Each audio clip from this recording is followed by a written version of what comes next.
Welcome to the African History Network show. It is Tuesday, October 12th, 2021, and we are live right here on 910 AM, the Superstation of Future Radio. I'm your host, Brother Michael Imhotep, and we are going to be joined in just a minute here by Dr. David Imhotep, author of the book, The First Americans Were Africans, Documented Evidence. The First Americans Were Africans, Documented Evidence, and his new book that just came out a few days ago, The First Americans Were Africans, Expanded and Revised, which is a fantastic book that gives more evidence of the African presence in the Americas, dating back tens of thousands of years ago, including the land that we call the United States of America.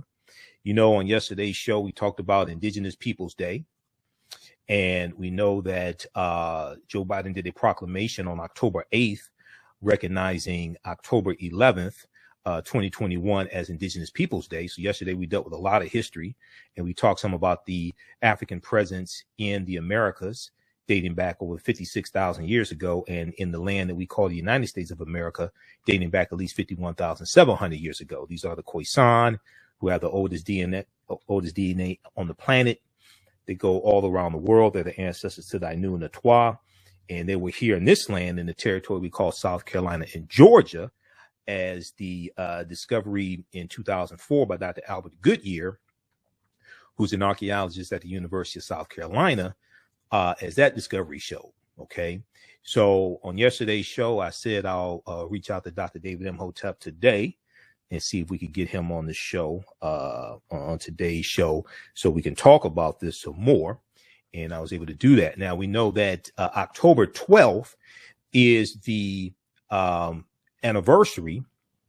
We don't celebrate it, but it's the anniversary of Christopher Columbus landing in the Bahamas, October 12, 1492.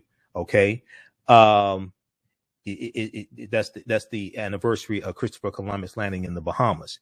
Now,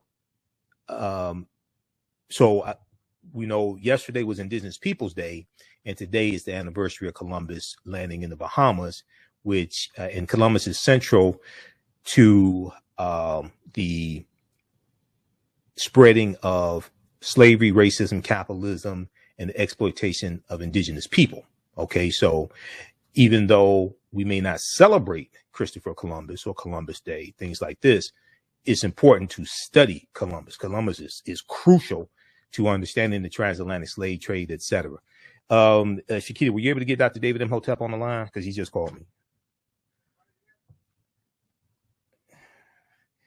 She's about to call you. This is my phone. She's about to call you. Okay, just hang up. All right. Okay, so on the African History Network show, we focus on educating, empowering, and inspiring people of African descent throughout the diaspora and throughout the world, because right now it's corrects wrong behavior. What you do for yourself, what you do to yourself, and what you allow other people to do to you and get away with is based upon what you think about yourself. What you think about yourself are published on this subject. After colossal Negroid stone heads were first excavated in Mexico in the 1860s, several Latin American scholars began to speculate that Africans had sailed to the New World in ancient times.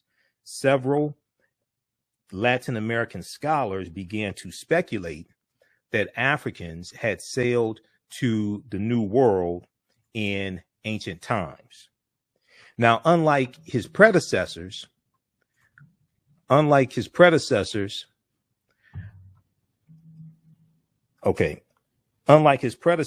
does not claim that Africans simply sailed to the Americas before Columbus and influenced the Native Americans who resided in the New World. Dr. David Imhotep painstakingly states, and we know his first book, The First Americans Were Africans, Documented Evidence, is backed up by 713 footnotes and 7 peer-reviewed articles. This book here, my copy is autographed by Dr. David Imhotep, because I'm not new to this at all. All right, so just so people understand. Unlike his predecessors, Dr. David Imhotep does not claim that Africans simply sailed to the Americas before Columbus and influenced the Native Americans who resided in the New World. Dr. David Imhotep states instead that the Native Americans themselves were Black Africans who first reached the New World at least 130,000 years ago. Okay, let me repeat. Now, we've talked about 130,000 years here on this show before. We've talked about the article from 2010 from the New York Times that talks about how on the Greek island of Crete, archaeologists did excavations for over the course of 2 summers, and they found stone tools that date back at least 130,000 years ago. Okay. Now, citing skulls and skeletons, footprints in lava, campsites, genetic M1 for genetic markers in dealing with DNA, linguistics, paintings, carvings, architecture, and Egyptian writing, artifacts, and structures. Now, Dr. David Imhotep received his PhD, received the first PhD, concentrating in ancient African history from Union University in Cincinnati, Ohio. He has served as president of the Egyptology Society at the Miami Museum of Science and Planetarium, and was the founder of ASCAC, Association for the Study of African Association for the Study of Classical African Civilization in Miami in 1991, the Miami chapter of ASCAC. He has been featured in several magazines, such as the Journal of Black Studies, an article entitled The African Aqualithic Period. This book is the first in a series of books designed to cause any books about ancient African history to be rewritten. We want to welcome back to the African History Network show one of my friends, Dr. David Imhotep. Hotep, brother, how you doing tonight? All right, take him off mute. Well, all right, brother, how you doing tonight, Dr. David Imhotep? I'm doing very well. All right. How are y'all? All right, excellent, man. Well, look, it's good to talk to you earlier today, and we were talking about Indigenous Peoples Day.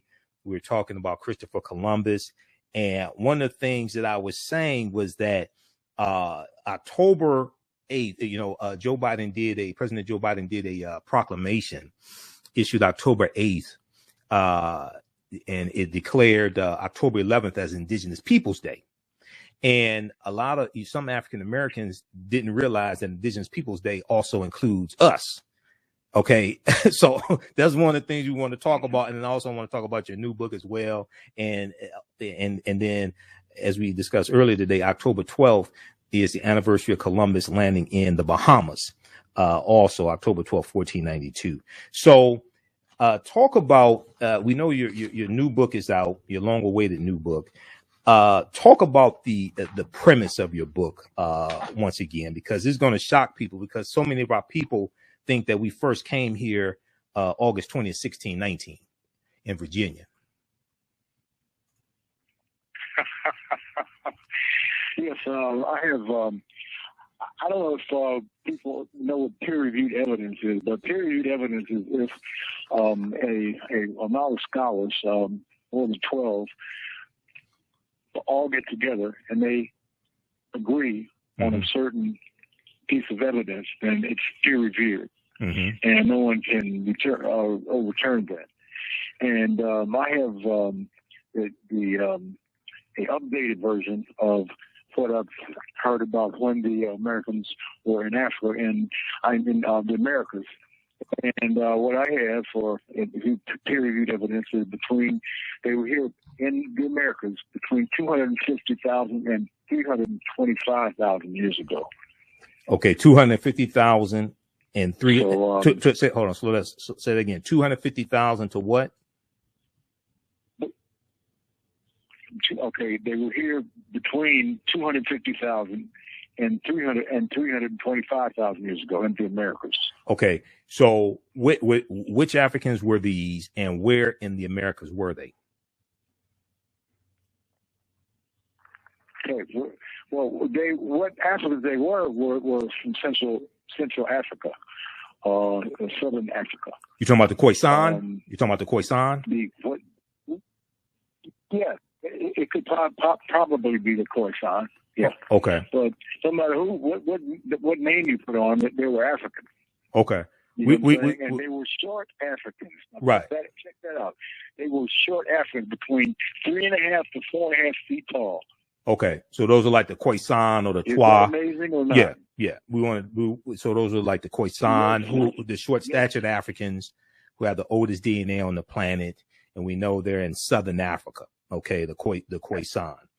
Okay, so 250,000 to 325,000 years ago. So where in Central America were they? They're in Mexico. Where, as best as you can, narrow down where they were. Right there in Central America, in the area of there's a few. Now I'm trying to think of. Yeah, it was in Central America. It was definitely in Central America is where they came. Because when you come over, when you jump off of Alkebulan, which is the correct name for Africa, when you come off of Alkebulan, and you can put a boat in the water, and the water waves of currents will take you straight into the Caribbean. Right. And this is where the first Africans came into the Americas through that mode. Now there was another way that they came, and that was from China across the Bering Straits into Canada, and then into North America. Okay. So those are two different ways that they came in. Okay, we're coming up here on a commercial break. In your first book, The First Americans with Documented Evidence, and we'll connect this to your new book, you talk about Africans began sailing to the Americas at least 60,000 years ago. Okay. Now, do you have to push that date back, or is that still accurate? That's accurate, and it's peer reviewed, like I said. Between 250 and 225,000 years ago, they were in the Americas, and that's peer reviewed. Okay.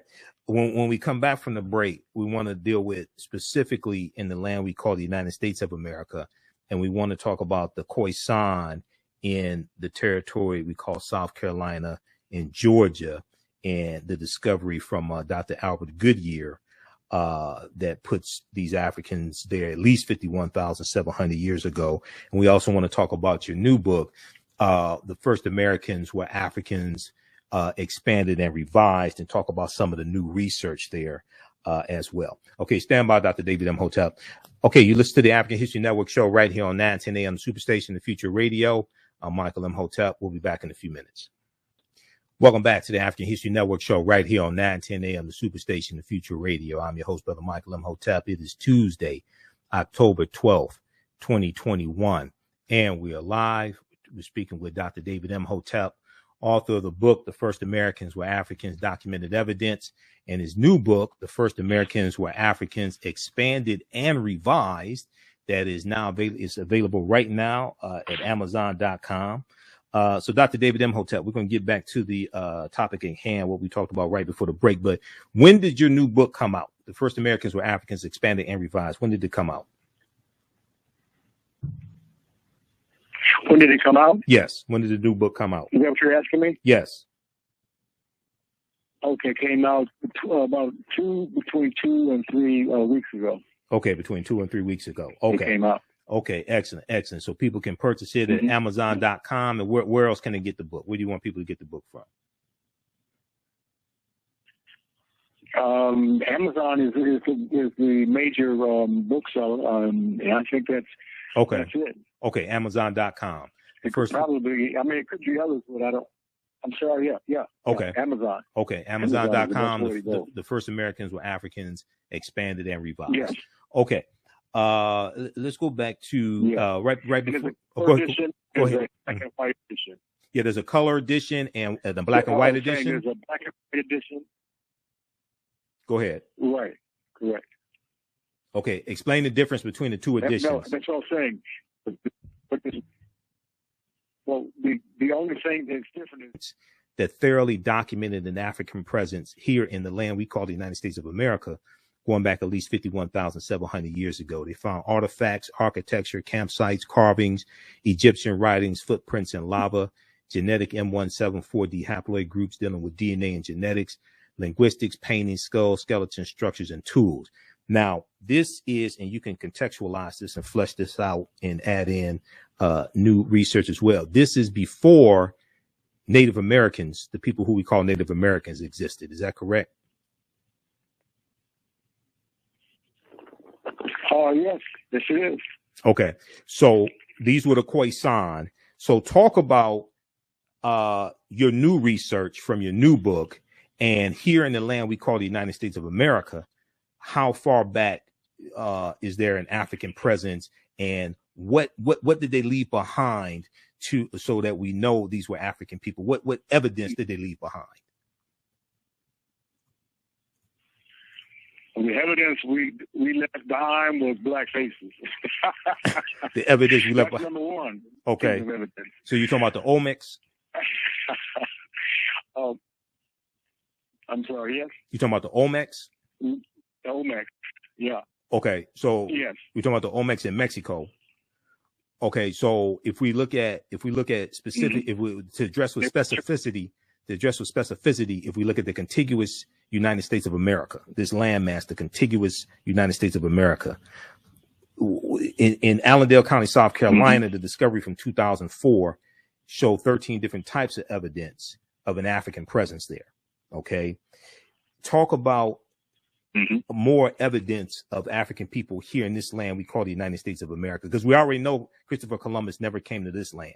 The closest he came here is Cuba, which is 90 miles away. We know John Cabot, the British explorer, goes into Canada in 1497 on behalf of the British. Okay.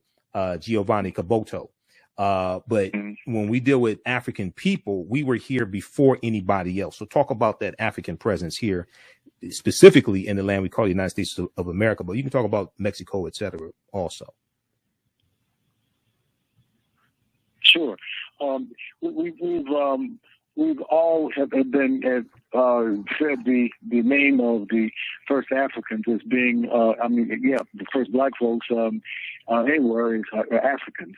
But that is not the correct name for these people. It's people who are called the people from Alkebulan. They were Alkebulan people, and not Africans. That's the name that it is the most ancient origin name. Okay, Alkebulan. The black folks on this planet. Yeah, that's Alkebulan. That's an Arabic derivation. Alkebulan. Al is an Arabic prefix like algebra, alchemy, alcohol, al-Andalus. That's introduced into Europe by the Moors. Those things, algebra, alcohol, alchemy. Alchemy is what they called chemistry of Kemet. Okay, so when we talk about, if we look at very well put. Very well put. Oh, thanks.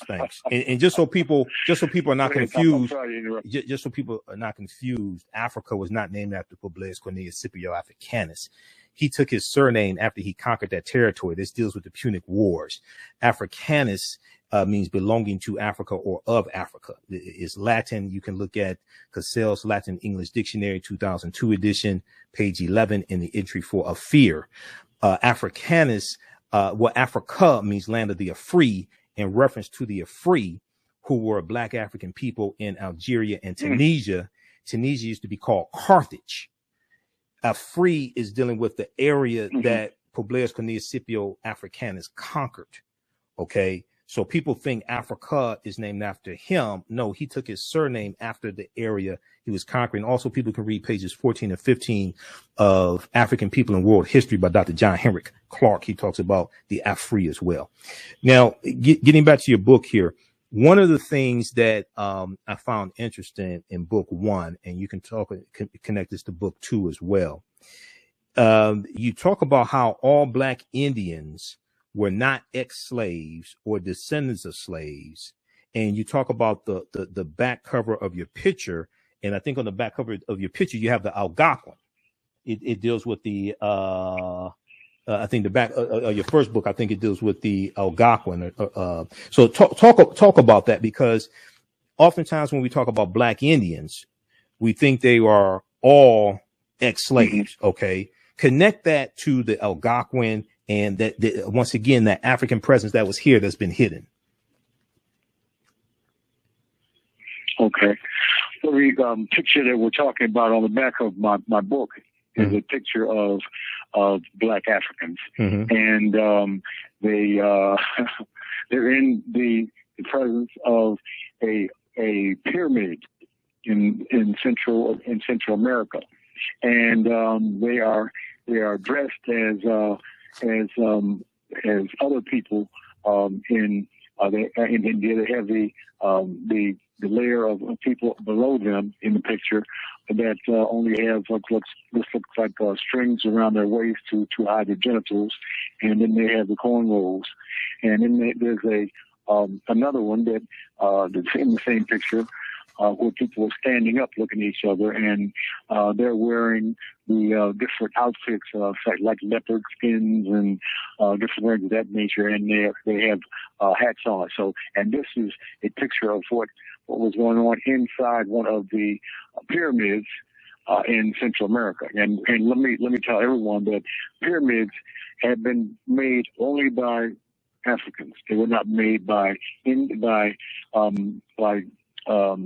white folks. They were not made by Chinese or Japanese or any other people other than Africans. They're the only ones who made the pyramids. Now, this is another thing to go a little bit deeper. Okay. If you go out into the crystal waters of the Caribbean, you can look down into the water and you can see, without any glasses or anything else, and you can see pyramids about in that water. They're so clear. Now, if you want to go further for pyramids, there are pyramids in all waters of all the planet, in the Pacific and the Atlantic, all over there. Plus, this will really blow you away. There are pyramids, and you can go yourself. You can put you can go to Google and put pyramids on the moon or pyramids on Mars, and you will see pyramids on the moon and on Mars. And who was that? It had to be Africans as well. So Africans have not only been all over the planet, but all over the moon and all over Mars. I'm done. Right. And I know on the surface of Mars, there are pyramid-like structures, and there's also an imprint of like an African face on the surface of Mars. Now, when you get into the oral traditions of African people, the Amazulu or the Zulu of South Africa, they say they come from Mars. When you look at their oral traditions, okay. And the Dogon talk about the Sirius A and Sirius B star system, and they say they're from the star Sirius as well, the Dogon of Mali and Burkina Faso, who were originally in the Nile Valley region of Africa before they go into Mali and Burkina Faso. When we look at Christopher Columbus, and more people are celebrating Indigenous Peoples Day and honoring Indigenous people and moving away from Columbus Day, etc. But we still have to center Columbus correctly in history, because he's crucial to the spread of slavery, racism, capitalism, the exploitation of Indigenous people. And recently, the past few months, Cuba, Haiti, and Jamaica have all been in the news. And these were all island nations that Columbus conquered on behalf of Spain in 1492 and 1494. So they still have not recovered from what happened a little more than 500 years ago. So he's crucial to understanding his history. But Leo Weiner, renowned American historian and linguist, Leo Weiner, said one of the strongest pieces of evidence to support the fact that Black people sailed to America before Christopher Columbus was a journal entry from Christopher Columbus himself. And I think you've talked about this as well before. He explains that Columbus noted that in his journal that the Native Americans confirmed, quote, black-skinned people have come from the southeast in boats trading in gold-tipped spears, end quote. Talk about that for a minute. There you go. Yes, well, gold is a hot commodity now, as as it was in the very beginning, because when people saw these rocks and these stones that were gold, that's a different color and a different type of material. So it was a number one commodity, and they would trade in gold as we trade with dollar bills and coins. So yes, it's a very, very, very interesting subject to go into on that end. Okay, and so Columbus is seeing. He's talking to the Native Americans are confirming that Africans sailed there, but also came from the southeastern boats. But also in your first book, you talk about how 70%, and you and I have talked about this in previous interviews, at least 70% of the people Columbus encountered on his 4 voyages were African people. Okay, you talk about this as well. Yes. So explain that. The reason why I say that is because when we study Columbus, and those watching on Facebook and YouTube, I'm going to pull up a slide here to show where Columbus went on his 4 voyages. Once again, he never came to the land we call the United States of America. He goes into the Bahamas. He called the Bahamas San Salvador. He landed in the Bahamas today, October 12th, 1492. He goes into Cuba, Haiti, Puerto Rico, Honduras, Panama. He goes into Central America, goes into South America a little bit. But normally when we talk, for instance, when we talk about the island of Hispaniola, or what he called La Isla España, or something like that. That's what he called it. I have to look at the exact spelling of it. He called it La Isla Española.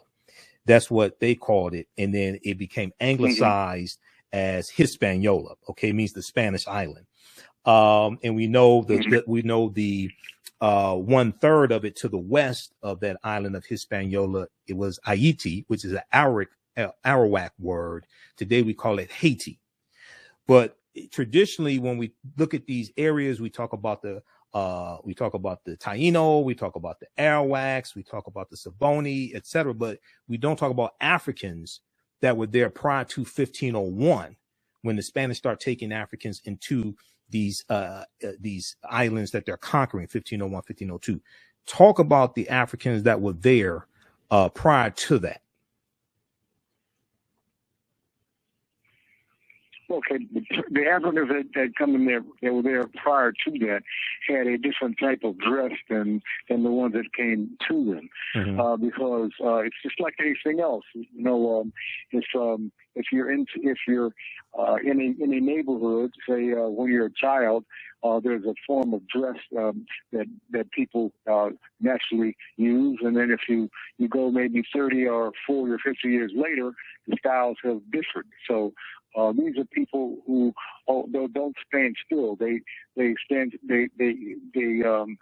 correct their language. They connect their clothes with other clothes from other peoples, and sometimes those types of clothes become more desirable than the clothes that they had, so they change those. And as far as the foods too, the foods are different in different places, so they learn about different foods. So it's an amazing way that two peoples come together, but they still look the same. Okay, now we were talking about the Algonquin a minute ago, and you talk about how Egyptian artifacts found across North America, from the Algonquin writings on the East Coast to the artifacts and Egyptian place names in the Grand Canyon, are all signs of an early arrival in the Americas by Africans. So talk about that a little bit and explain who the Algonquin were, because the Algonquin, that's not a term that we hear often. Who were the Algonquin? My best answers to that is they were Africans, or Alkebulan peoples, and they didn't look any different except for maybe their hairstyle. Their clothes were the same. Their rituals were mostly the same. And the structures that they built, however, were a little different. Some had the Mexican-looking homes. Some had the wooden homes, and there was a third. I can't remember what it was, but they had different types of homes depending on where they came from and where they began, and when they get to wherever they are, they see homes that are like in the cowboy days. The cowboys come and they get into the Indian villages. They see teepees. They've never seen teepees. So different things are what have happened over the years. Okay. So, and I know in your first book, you talk about the Algonquins some, and how these were Africans as well. And one of the things that takes place, and you can comment on this, one of the things that takes place is that when European invaders / explorers come to this land, the African groups that are already here, many of them get reclassified as Native Americans. So then that way, if you don't know what happened before Europeans got here, you won't understand what happened to those groups of African people that were here. I don't know if you're familiar with Dr. Jose Pimenta Bay, but he's one of the baddest scholars on the history of the Moors, and Professor Kabahai Wata Kamene told me that personally. But Dr. Jose Pimenta Bay used to teach classes on the history of the Moors at Temple University, and I've interviewed him before. And he has an excellent essay in the book Golden Age of the Moor, edited by Dr. Ivan Van Sertima. But Dr. Jose Pimenta Bay says that if you don't know the names that your people have had throughout history, you won't know how to find yourself in history. Okay, so you're looking for Negro but don't know Moor deals with you. You're looking for colored but don't know Algonquin is referring to African people also. So you've talked about before how Asians come to this land around 3000 BC, and they intermix with the Africans who are already here. Talk about that, and who are the offspring of that intermixing of Africans and Asians? That would be the red man. Isn't that something? That's the red man. They look a little different because they came across other people that looked different than they did, and you put them together, and you have the American Indians. They are the ones who are there when the Africans get there, because of the ones who come across the Bering Straits from China into Alaska, into Canada, and then down into the Americas, North America and Central America, and then eventually in South America. So there's a lot of mixture going on there. But then you have the Africans who the people from Alkebulan. They come over and they're dark skinned. So when they melt, it changes their color a little bit. Okay. In the summary of your book, in the summary that's at Amazon.com of your book, there's a passage in the summary that says Dr. David Imhotep states that Native Americans themselves were Black Africans who first reached the New World at least 130,000 years ago. Reached the New World at least 130,000 years ago. Where did they go? Where did these Africans go? Where did they go into 130,000 years ago? And what type of archaeological evidence are we citing of this African presence 130,000 years ago, which blows the Clovis culture out the water in New Mexico, which dates back about 13,000, 14,000 years ago, the Clovis culture. Where did they go? Where did they land 130,000 years ago?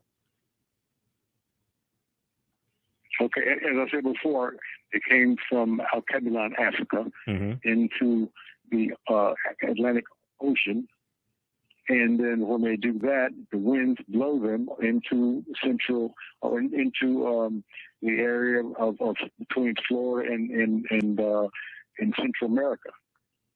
Okay, that's the Caribbean. Okay, that's where they came into. Okay, between Florida and Central America, so they're somewhere in the Caribbean. Into the Caribbean. Okay, all right, and then so they're sailing. Go ahead, finish your thought. But yeah, if you go into the Caribbean and you continue to venture to the west, then you'll hit Central America. That's what I was going to say. Okay. All right. Or Mexico, as it were, right. if you will. And I know 130,000 years is I know it's a significant figure for two reasons, two archaeological discoveries. One, the one on the Greek island of Crete, in 2010, the article that the New York Times has that you cited in your interview with WKRP in Cincinnati Channel 5 back in 2011 when your first book first came out. So that's significant, number one. Number two, the discovery that came out a few years ago about mastodon skeletons found in California that date back 130,000 years. And it said that the paleontologists are saying that the skeletons were broken by humans. So they're saying if this is accurate, this puts humans in California 130,000 years ago. Okay. And when that article came out, when that discovery came out, I sent you a copy. I sent you I emailed you the article. Because I said, okay, this deals with this 130,000 years that, because, we talk about how there's at least 130,000 years of our history stolen. So, okay, now this one here, I have the slide up. This deals with the study from the article from New York Times on Crete, new evidence of very ancient mariners. Now everybody can read this article. This is from the New York Times. February 15th, 2010. Okay, this is not the fiction section of the New York Times. Okay, this is from the science section of the New York Times. Correct. Okay, just so people not familiar with this. So we have that one, and then also we have the study from I'm looking at the article here from NBC News. Mastodon bone findings could upend our understanding of human history. Paleontologists have dug up a 130,000-year-old mastodon skeleton that looks like it was smashed apart by humans, but they found it in America where people were not supposed to have arrived for another 100,000 years. Once again, now this is the science section of NBC News. This is not the fiction section. This is not the opinion page. Okay. Talk about this. Yes. Africans 130,000 years ago in the Americas, but specifically, if you have information here on the land we call the United States of America, talk about that also. I'm not remembering that. I'm sorry. Okay. I'm 71 years old. A lot of my things, I've written down, but I just can't remember. I understand. But I don't remember that part. Okay. It's in the book. Right. Okay. No problem. All right. We have a few minutes here left in the interview, and let people know you have another book coming out also about you and Muhammad Ali. You want to talk about that one? Yeah. Oh, absolutely. Go ahead. It's called Ali and Me, and my uncle was Muhammad Ali's business manager, and I met him when I was going on a trip, and he introduced Ali to me, and Ali, we got to talking, and we talked about sports, and he found out that I was an athlete, and we talked about history, and he saw that I was a historian, and he kind of liked that, and he pulled me in, and I was his nutritionist for his last 7 fights. And his nutritionist. Slow down, because your voice was a little muffled. I know the story, but for people who haven't heard it, you were Muhammad Ali's nutritionist for his last 7 fights because you used to be a nutritionist. Yes. Okay, go ahead. That's correct. Continue. So he as he aged, he needed more and more help with the nutrition. That's why he hired me, and I was able to get his weight down to his weight class, because if you come in overweight, then no matter who you are, you will not fight.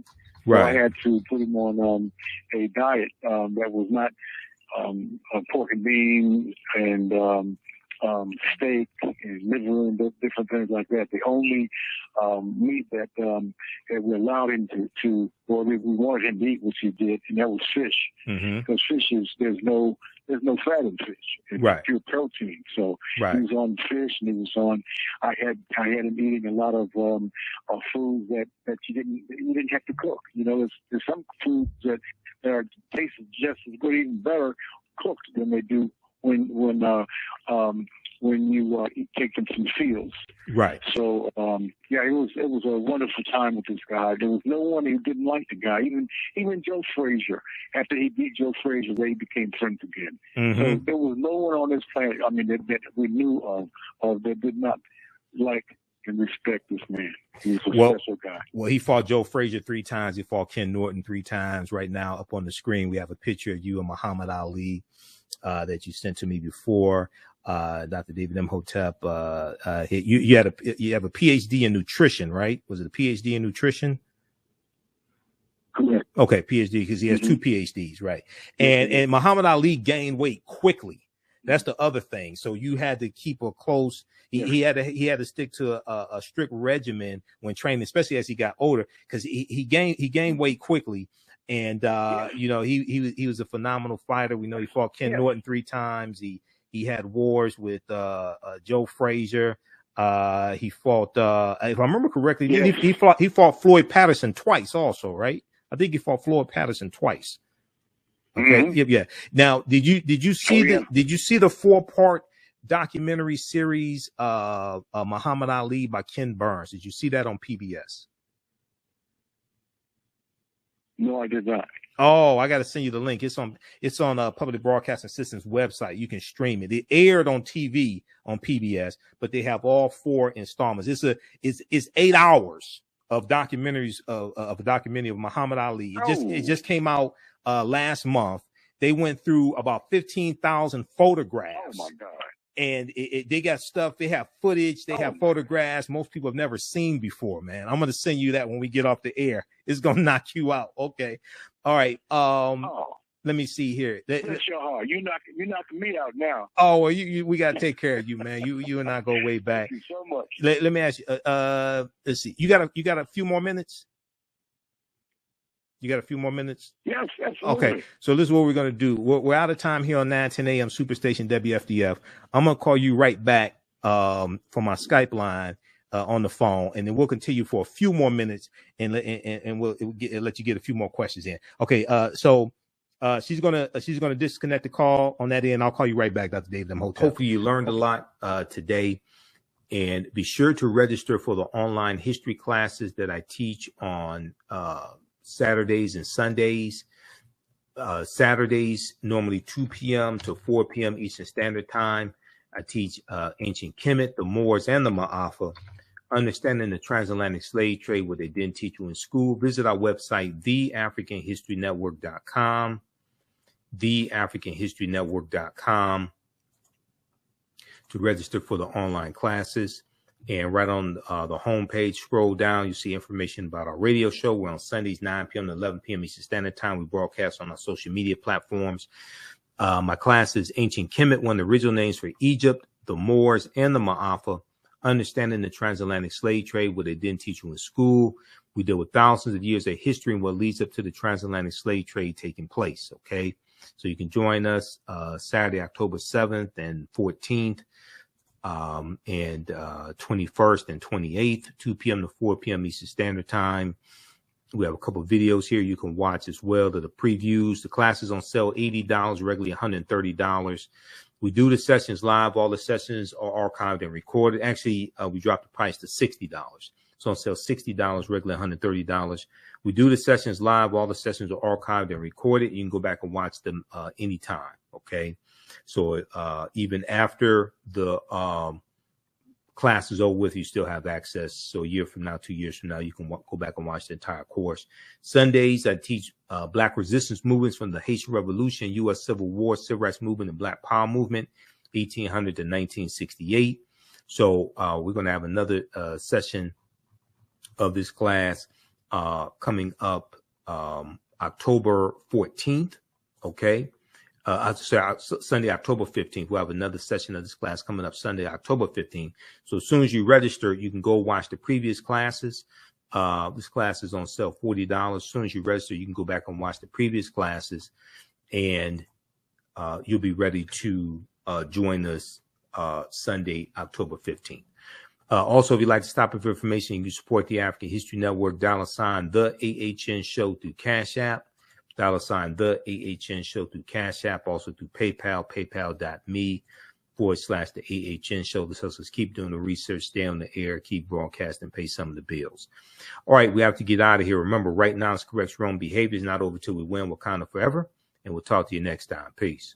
Okay, we've got them back for a few more minutes here. Okay, so, you know, one of the reasons why I wanted to bring you on is because listening to, on social media, comments on social media, and then also listen to some radio shows. I'm getting some feedback or something. I don't know what this is. Listening to some radio shows on Monday, which is Indigenous Peoples Day. Mm-hmm. A lot, so many of our people don't understand our history, and they think that our history started in slavery. Mm-hmm. So when you have an Indigenous Peoples Day, a lot of people don't know that includes us also. Now, that does not mean the transatlantic slave trade did not happen. Yes, it did. It just happened thousands of years after African people originally came to this land. Okay. Just talk about that. Talk about that for a minute. And then, do you get pushback from African Americans when you talk about the African presence here thousands of years ago and before slavery and things like that? Do you get pushback from African Americans? I wouldn't say pushback. I would say they were so used to what they were taught in school. When I talk to them and I try to show them that we were here a lot longer. This is what my teacher told me this. So, that's about the only thing. Most of them are cool with it, and they said, "Oh, okay, it's good. I'm glad I learned something new." Okay. So when you tell them that, now I see, I've done lectures like here in the Detroit area, man. And it's like people like in the 60s, 70s in the audience, like speaking at churches. And when I tell them Columbus never came to this land we call the United States of America, and I showed them where Columbus went on his 4 voyages, man. People look at me like I'm crazy. I'm like, no, I said, you got to go research this. You can go to history.com. Look, a lot of these sources, history.com, Britannica, National Geographic, they know the truth. They know Christopher Columbus never came here, okay? And they'll talk about the Moors also. They got National Geographic has information on the Moors, Britannica.com also. I look at all those sources. So what is the reaction when you provide the evidence and tell people that African people were the original people of North, Central, and South America? What's the reaction? The reaction mainly is acceptance and saying, "Wow," and then there's a few people who are knuckleheads and they want to argue about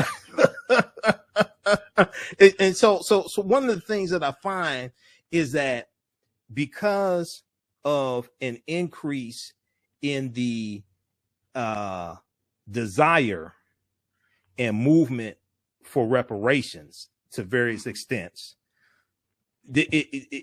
some people, I find, they seem conflicted because they think that somehow this deprives them of getting reparations, which you're going to have an uphill battle anyway if you actually understand the process. If you actually understand that you need 218 votes in the House of Representatives and 60 votes in the U.S. Senate to get, I mean,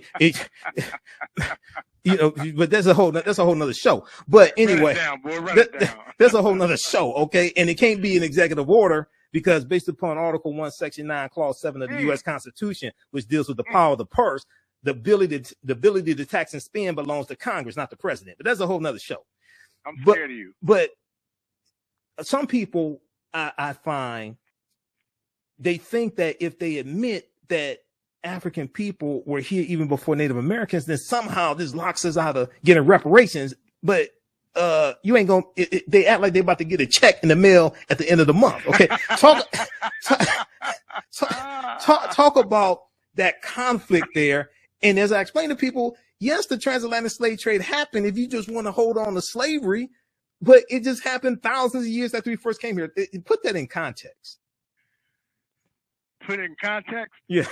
I couldn't put it better than you did. Okay. Both things have spelled out. See, one of the reasons why it's so important to understand the chronology of history is because different things happen at different times. You had Europeans taking, like the British. You had the British taking Native Americans from this land into England, enslaving them. Okay, you have the Spanish kicking out African Moors, taking them into Spanish colonies, enslaving them. You have Africans being brought from Africa by the Spanish, by the English, okay, being brought here to this land. You also had a Dutch colony in this land in the 1620s called New Amsterdam. New Amsterdam becomes the colony of New York for the British because the Dutch were here also. Mm-hmm. So you have different things taking place around the same time, but you also had African people here at least 50,000 years ago in the land we call the United States of America. So one of the things that's important, and one of the reasons why I think your work is so important, is that you get past you go beyond the 500-year paradigm. Yes. Oh, absolutely. Okay, that a lot of us are taught to operate within. And you go back 50,000 years, 60,000 years ago, 130,000 years ago, 250,000 years ago. Mm-hmm. Mm-hmm.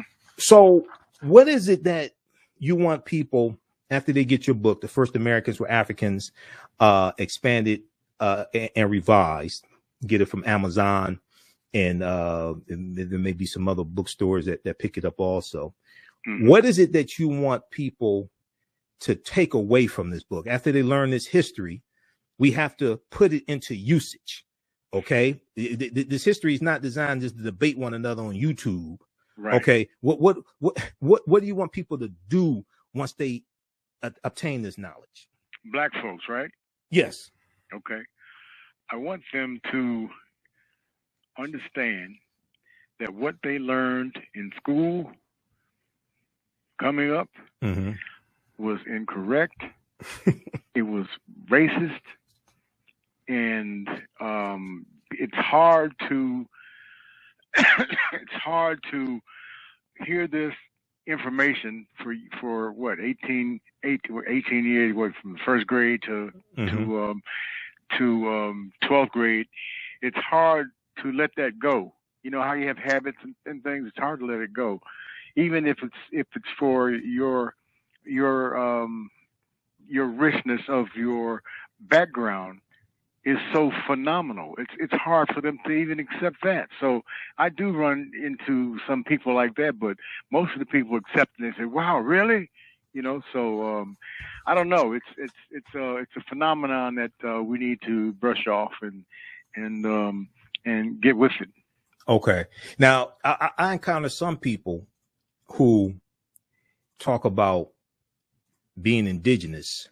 Mm-hmm. And Aboriginal and all this, and then they say the people that were here weren't Africans. They weren't from Africa. They were already here.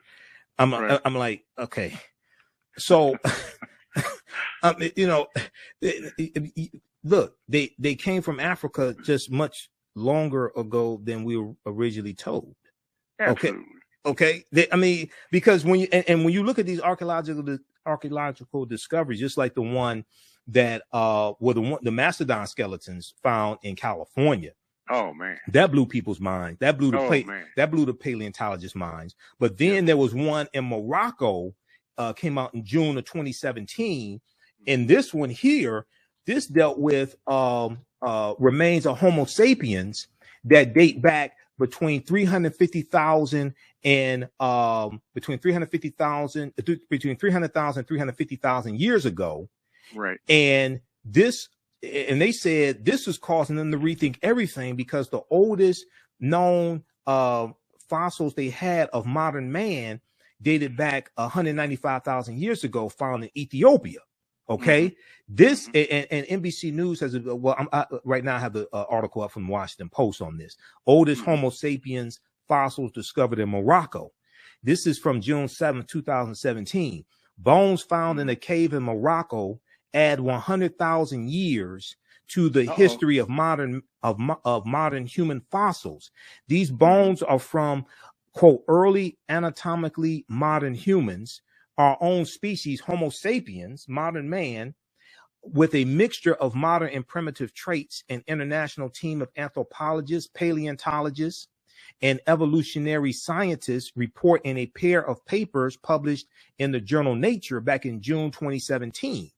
And they said the oldest Homo sapien bones known to date, the oldest Homo sapien bones known date to about 200,000 years ago. But the new analysis. Hold on just a second.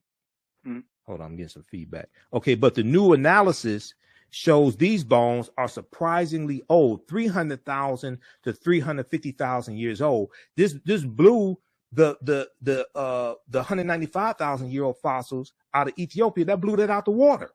There you go. Okay, so talk about this for a minute, because now we're looking at, and one of the things they said when you read these articles and you read this about this discovery, they said that they're seeing now that Africans started migrating out of East Africa much earlier than they previously thought. Talk about that for a minute. I can't. Okay. All right. Exactly. Number one is 12 midnight. Okay. All right, that's cool. That's cool. But everybody check this out here. Oldest Homo sapiens fossils discovered in Morocco. Okay. And then that's Washington Post. Because as I explained to people, these archaeological discoveries, they have these in mainstream media, in print, in the New York Times, National Geographic, Washington Post, ABC News, CBS. Now you may not see it a whole lot on cable news, but they do have these articles. Okay.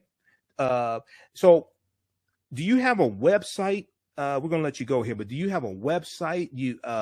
How can people get in contact with you? How can people support you if they want to book you for Kwanzaa celebrations to speak? They want to book you for book signings, Black History Month, African American History Month. What should people do? The easiest way is to email me, and that's my name, David Imhotep @gmail.com. Okay, David Imhotep @gmail.com. Okay. All right. And okay. There you go. All right, brother. Well, look, it's always good talking to you, man. We're going to have you back soon, and I'll contact you because I want you to speak to my online class also soon in the next couple of weeks. Okay. All right. Take care. You take care, my brother. All right, brother. Take care. Have a good night. Okay. All right. Peace. All right, everybody. That was Dr. David Imhotep, an extended session with Dr. David Imhotep, author of the book, The First Americans Were Africans, Documented Evidence, his first book, which is out of print.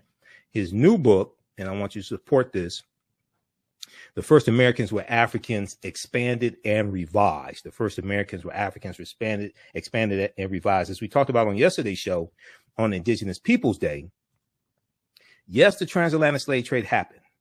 Yes, African people were brought here during the transatlantic slave trade, but we came here over the course of tens of thousands of years. There were waves of African people. We didn't just come here at one point in time. So we have to understand that history. This was our land stolen from us. We were here before the people who we call Native Americans came into existence also. All right. Everything. Visit our website, AfricanHistoryNetwork.com, AfricanHistoryNetwork.com. You can register for the online history classes that I teach. We deal with thousands of years of history. I teach 2 online history classes, Saturdays 4 p.m. to 6 p.m. and Sundays 4 p.m. to 6 p.m. Saturdays is Ancient Kemet, the Moors, and the Ma'afa, understanding the transatlantic slave trade, what they didn't teach you in school. And then on Sundays, Black resistance movements, from Christopher Columbus to the Haitian Revolution and the Black Power movement, 1492 to 1968. So we have classes coming up this weekend. Classes on sale, $80. We do the sessions live. All the sessions are archived and recorded. You can go back and watch it any time. We have a bundle pack of courses. You can register for both classes also. I do a PowerPoint presentation. We have book references, articles, video clips. Even after the course is over with, you still have access to the full class. You can go back and watch it anytime. And then Ancient Kemet, the Moors, and the Ma'afa, Understanding Transatlantic Slave Trade. That meets this weekend also.